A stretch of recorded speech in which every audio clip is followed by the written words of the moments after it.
Platter on റീൽസിൻ്റെ പുതിയൊരു എപ്പിസോഡിലേക്ക് വീണ്ടും സ്വാഗതം. ഇന്നത്തെ നമ്മുടെ റെസിപ്പി ഇടിച്ചക്ക വെച്ച ഒരു കട്ട്ലറ്റാണ്. അപ്പോൾ നമുക്ക് റെസിപ്പിയിലേക്ക് പോയാലോ? അതിനായി ആദ്യം തന്നെ ഇടിച്ചക്ക വേവിച്ച് ചതച്ചെടുക്കണം.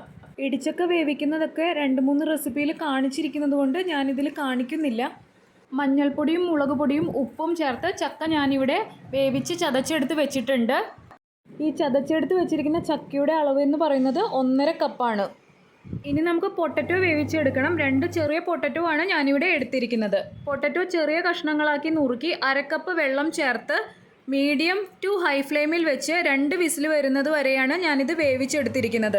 2 വിസിലിന് ശേഷം പ്രഷർ നന്നായി പോയതിന് ശേഷം തുറന്നു നോക്കിയപ്പോൾ പൊട്ടറ്റോ നന്നായി വെന്ത് കിട്ടിയിട്ടുണ്ട്. ഇനി നമുക്ക് പൊട്ടറ്റോയുടെ ചൂട് ചെറുതായി ഒന്ന് ആറിയതിന് ശേഷം ഉടച്ചെടുക്കാം. ഈ സമയം കൊണ്ട് കട്ട്ലറ്റ് ഉണ്ടാക്കുന്നതിനുള്ള ഒരു കൂട്ട് തയ്യാറാക്കി എടുക്കണം. അതിനായിട്ട് ഒരു മീഡിയം സൈസ് സവാള, ഈ കാണിച്ചിരിക്കുന്നത് പോലെ 2 കഷ്ണം ഇഞ്ചി, 5-6 വെളുത്തുള്ളി അല്ലി, 2 തണ്ട് കറിവേപ്പില, 2 പച്ചമുളക് എന്നിവ ചെറുതായി അരിഞ്ഞെടുക്കണം. ഞാനിപ്പോൾ ഇവിടെ ചോപ്പറിലാണ് ചെയ്തെടുക്കുന്നത്. നൈഫ് വെച്ച് ചെറുതായി അരിഞ്ഞെടുത്താലും മതി. ഇനി ഒരു പാൻ വെച്ച് പാൻ ചൂടാകുമ്പോൾ അതിലേക്ക് 3 ടേബിൾ സ്പൂൺ എണ്ണ ഒഴിച്ച് എണ്ണ ചൂടാകുന്ന സമയത്ത് സവാളയും ഇഞ്ചിയും മുളകും എല്ലാം ചോപ്പ് ചെയ്ത് വെച്ചത് ചേർത്ത് നന്നായി ഒന്ന് സോട്ട് ചെയ്തെടുക്കാം. ഈ സമയത്ത് ഇതിലേക്ക് കുറച്ച് ഉപ്പ് കൂടി ചേർത്ത് കൊടുക്കാം. ഞാൻ ആകെ എടുത്തിരിക്കുന്നത് 1 ടീസ്പൂൺ ഉപ്പാണ്. ഉപ്പ് ഓരോരുത്തരുടെയും സ്വാദിനനുസരിച്ച് മാറ്റം വരുത്തി ഉപയോഗിക്കാം. മീഡിയം ടു ഹൈ ഫ്ലെയിമിൽ വെച്ച് സവാളയെല്ലാം ബ്രൗൺ ഷെയ്ഡ് ആവാൻ തുടങ്ങുന്ന സമയത്ത് ഫ്ലെയിം ലോയിലേക്ക് വെച്ച് 1/4 ടീസ്പൂൺ മഞ്ഞൾപ്പൊടി, 1/2 ടീസ്പൂൺ മുളക് പൊടി, 1/2 ടീസ്പൂൺ മല്ലിപ്പൊടി, 1/2 ടീസ്പൂൺ ഗരം മസാല എന്നിവ ചേർത്ത് നന്നായി ഒന്ന് ഇളക്കി യോജിപ്പിച്ച് കൊടുക്കാം. ഗരം മസാലയും മല്ലിപ്പൊടിയും ഇഷ്ടമില്ലാത്തവർക്ക് അത് ഒഴിവാക്കി മുളക് പൊടിയും മഞ്ഞൾപ്പൊടിയും മാത്രം ചേർത്ത് കൊടുത്തും കട്ട്ലറ്റ് ഉണ്ടാക്കാം. പക്ഷേ എനിക്ക് കൂടുതൽ നല്ലതായിട്ട് തോന്നിയിട്ടുള്ളത് മല്ലിപ്പൊടിയും ഗരം മസാലയും കൂടി ചേർത്ത് കൊടുക്കുമ്പോഴാണ്. അതൊക്കെ ഓരോരുത്തരുടെ പ്രിഫറൻസ് അനുസരിച്ച് മാറ്റങ്ങൾ വരുത്തി ഉപയോഗിക്കാം. അതുപോലെ തന്നെ മസാലപ്പൊടികൾ ചേർത്ത് കൊടുക്കുമ്പോൾ ഒന്ന് ഫ്ലെയിം ലോ ആക്കിയതിന് ശേഷം ചേർത്ത് കൊടുക്കുകയാണെങ്കിൽ കരിയില്ല. മസാല ചേർത്ത് നന്നായി ഇളക്കി യോജിപ്പിച്ചതിന് ശേഷം മീഡിയം ടു ഹൈ ഫ്ലെയിമിലേക്ക് തന്നെ ഫ്ലെയിം മാറ്റിവെക്കാം. ഈ പൊടികളുടെയൊക്കെ ഒരു പച്ചമണം മാറുന്ന ഒരു സമയത്ത് നമുക്കിതിലേക്ക് ചതച്ചു വെച്ചിരിക്കുന്ന ഇടിച്ചക്ക കൂടി ചേർത്ത് നന്നായി ഇളക്കി കൊടുക്കണം. നല്ല പൊടിയായിട്ട് തന്നെ ചക്ക ചതച്ചെടുക്കണം. അതല്ലെങ്കിൽ നമ്മൾ കട്ട്ലറ്റ് ഉണ്ടാക്കാനായിട്ട് ഉരുട്ടിയെടുക്കുന്ന സമയത്ത് കട്ട്ലറ്റ് പൊട്ടിപ്പോവും. ഇനി നമുക്ക് ഫ്ലെയിം ലോ ടു മീഡിയത്തിലേക്ക് വെച്ചതിന് ശേഷം ഒരു 2-3 മിനിറ്റ് നന്നായി മസാലയും ചക്കയും കൂടി സോട്ട് ചെയ്ത് എടുക്കാം. അതിനുശേഷം പൊടിച്ചു വെച്ചിരിക്കുന്ന ഉരുളക്കിഴങ്ങ് കൂടി ചേർത്ത് യോജിപ്പിച്ചെടുക്കണം. ഇനി ഇതിലേക്ക് 1/2 മുതൽ 1/4 ടീസ്പൂൺ വരെ കുരുമുളക് പൊടി ചേർത്ത് യോജിപ്പിച്ചതിന് ശേഷം ഫ്ലെയിം ഓഫ് ചെയ്യാം. കുരുമുളക് പൊടി എന്തായാലും ചേർത്ത് കൊടുക്കണം. കാരണം കുരുമുളക് പൊടിയാണ് ഈ കട്ട്ലറ്റിന് സ്വാദ് കൊടുക്കുന്നത്. അപ്പോൾ അതുകൊണ്ട് കുരുമുളക് പൊടി മിസ് ചെയ്യാതെ തന്നെ ചേർത്ത് കൊടുക്കുക. അതുപോലെ തന്നെ ഈ സമയത്ത് ഉപ്പ് കുറവുണ്ടെങ്കിൽ ഉപ്പ് ചേർത്ത് നന്നായി ഇളക്കി യോജിപ്പിച്ച് കൊടുക്കാം. ഇപ്പോൾ അതാ കട്ട്ലറ്റ് ഉണ്ടാക്കാനായിട്ടുള്ള ചക്കയും ഉരുളക്കിഴങ്ങിൻ്റെയും മിക്സ്ചർ ഇവിടെ റെഡി ആയിട്ടുണ്ട്. ഇനി ഇത് ചൂടാറുന്ന സമയം കൊണ്ട് ബ്രെഡ് ക്രംസ് പൊടിച്ചെടുക്കുകയും ഡിപ്പ് ചെയ്യുന്നതിനുള്ള ബാറ്റർ ഉണ്ടാക്കിയെടുക്കുകയും ചെയ്യണം. ഞാനിവിടെ ഒരു 6 ബ്രെഡ് എടുത്ത് മിക്സിയുടെ ജാറിൽ വെച്ച് പൊടിച്ചെടുക്കുകയാണ് ചെയ്തിരിക്കുന്നത്.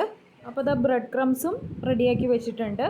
ഇനി നമുക്ക് ബ്രെഡ് ക്രംസ് പൊതിഞ്ഞെടുക്കുന്നതിന് മുന്നേ ഒന്ന് ഡിപ്പ് ചെയ്തെടുക്കുന്നതിനായിട്ട് മൈദയുടെ ബാറ്റർ തയ്യാറാക്കിയെടുക്കാം. അതിനായി 1/2 കപ്പ് മൈദ എടുത്ത് മൈദയിലേക്ക് കുറേശ്ശെ വെള്ളം ചേർത്ത് കട്ടയില്ലാതെ യോജിപ്പിച്ചെടുക്കണം. ഒരു ഫ്ലോയിങ് കൺസിസ്റ്റൻസിയിലാണ് നമ്മളിത് യോജിപ്പിച്ചെടുക്കേണ്ടത്. മൈദയ്ക്ക് പകരം കോൺഫ്ലോർ യൂസ് ചെയ്യാം. മൈദയും കോൺഫ്ലോറും പകുതി എടുത്തും യൂസ് ചെയ്യാം.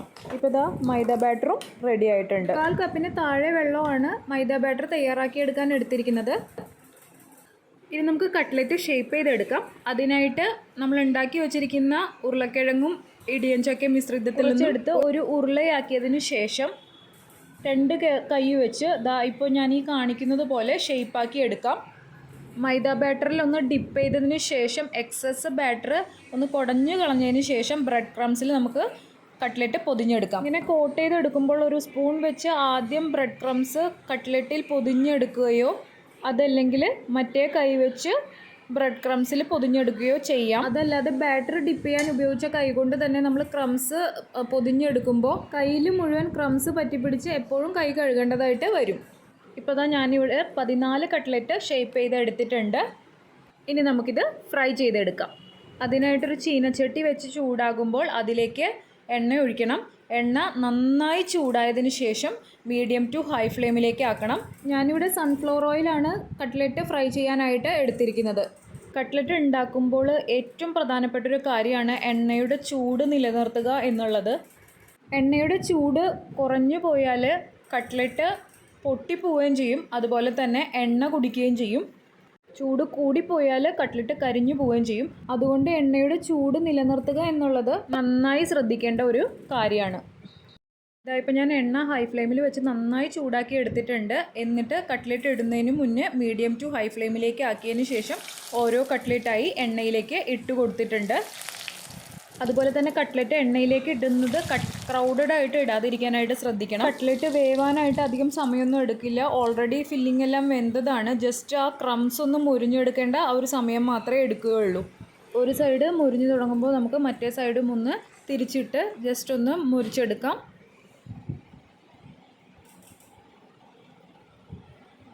ഇപ്പോൾ ഇതാ ഫസ്റ്റ് ബാച്ച് ഇവിടെ റെഡി ആയിട്ട് വന്നിട്ടുണ്ട്. നമുക്കിത് എണ്ണയിൽ നിന്ന് കോരി മാറ്റാം. ഇനി ബാക്കിയുള്ള കട്ട്ലേറ്റ് കൂടി ഓരോ ബാച്ചായി ഇട്ട് നമുക്ക് വറുത്ത് കോരാം. ഇങ്ങനെ ഓരോ ബാച്ചും ഇട്ട് വറുത്ത് കോരുമ്പോൾ ശ്രദ്ധിക്കേണ്ട ഒരു കാര്യം എന്താണെന്ന് വെച്ചാൽ, കട്ട്ലേറ്റ് ഇടുന്നതിന് മുന്നേ എണ്ണയ്ക്ക് ചൂടുണ്ടോ എന്ന് നോക്കണം. ചൂടില്ലെങ്കിൽ ഓരോ ബാച്ചിന് ശേഷവും ഒരു 3-4 മിനിറ്റ് വെയിറ്റ് ചെയ്ത് എണ്ണ ചൂടായതിന് ശേഷം മീഡിയം ടു ഹൈയിലേക്ക് അഡ്ജസ്റ്റ് ചെയ്തതിന് ശേഷം കട്ട്ലേറ്റ് ഇട്ട് കൊടുക്കണം. തോരനൊക്കെ ഉണ്ടാക്കാനായിട്ട് നമ്മൾ ചക്ക വേവിക്കുമ്പോൾ അതിൽ നിന്ന് കുറച്ചെടുത്ത് മാറ്റി വെച്ചാൽ മതി. നമുക്കിത് ചെയ്തെടുക്കാൻ ഈസി ആയിരിക്കും. ഈ മിക്സ്ചർ വെച്ച് 14 ക്രിസ്പി ആയിട്ടുള്ള കട്ട്ലറ്റ് ഞാനിതാ ഇവിടെ തയ്യാറാക്കി എടുത്തിട്ടുണ്ട്. അപ്പോൾ വീണ്ടും മറ്റൊരു റെസിപ്പിയുമായി കാണുന്നത് വരെ ഞാൻ ബിനു, സൈനിങ് ഓഫ്.